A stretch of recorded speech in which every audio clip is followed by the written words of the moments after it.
That loveliest of goddesses replied, "Son of Laertes and the gods of old, Odysseus, master of land ways and sea ways, feel no dismay because you lack a pilot. Only set up your mast and haul your canvas to the fresh blowing north. Sit down and steer, and hold that wind, even to the bourne of ocean. Persephone's deserted strand and grove, dusky with poplars and the drooping willow.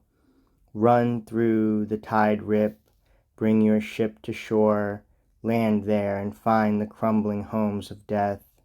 Here toward the sorrowing water run the streams of wailing out of Styx and quenchless burning, torrents that join in thunder at the rock.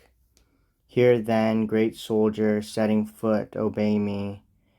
Dig a well shaft a forearm square, pour out libations round it to the unnumbered dead, sweet milk and honey, then sweet wine, and last clear water, scattering handfuls of white barley.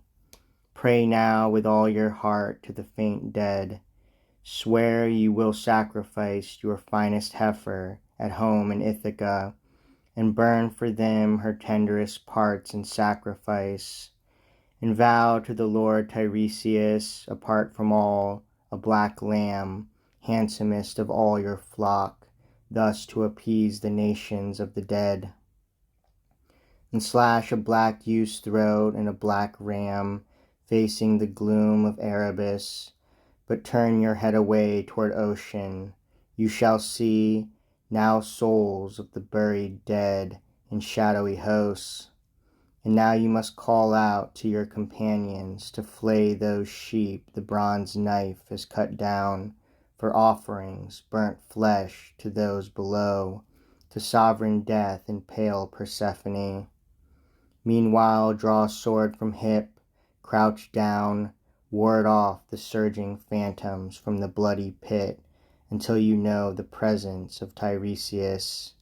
He will come soon, great captain.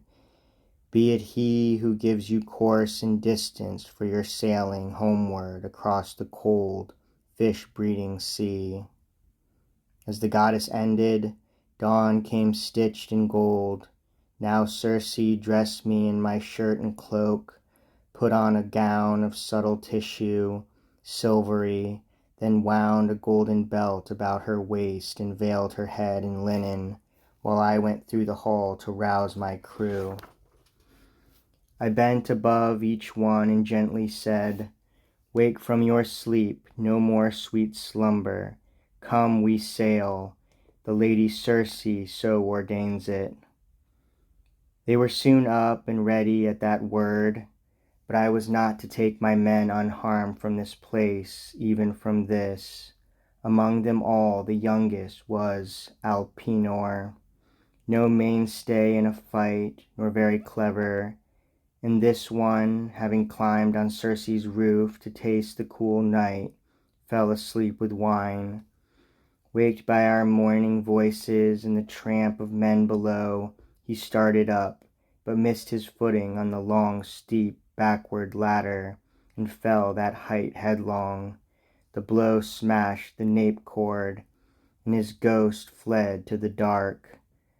But I was outside, walking with the rest, saying, "Homeward you think we must be sailing to our own land. No, elsewhere is the voyage Circe has laid upon me.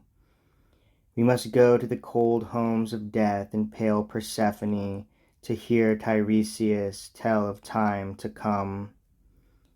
They felt so stricken upon hearing this, they sat down wailing loud and tore their hair, but nothing came of giving way to grief. Down to the shore and ship at last we went, bowed with anguish, cheeks all wet with tears, to find that Circe had been there before us and tied near by a black ewe and a ram. She had gone by like air, for who could see the passage of a goddess unless she wished his mortal eyes aware?